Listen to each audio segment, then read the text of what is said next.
Obijeku, Azibu Karibu, Etonyana, Obijeku, Ujamana Ibe, Munamana Ibe, Namo Wagalatule, Ganga Kejes over the Mamu, Azibulo Yan, Bidabata Mole, now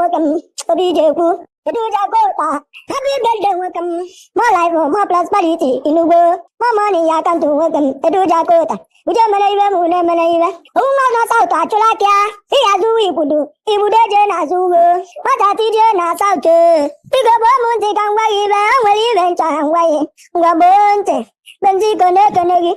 Umana only welcome as a laba, and I say happy birthday welcome, more money, more prosperity, in Ugo, more money Yaka to welcome as a laba, Dicum, Omegon, I say happy birthday welcome, Zikin and Newi, Umaji Pelane, every welcome. Dikana kwalo bunubo,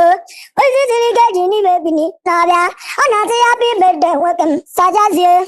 Anati happy birthday welcome, Edu welcome, Ediva Manami Manamau, Edu never Mona Balatule, Edu Manaba Goli, Emanamudi Nimia, Awatankwa Benabu, Edu Nasauto, Ganga Bomu Monya Chanamo, Emanu Gudana, Awulumbuzo, Ebenebo Yale, Welly Cuckoo,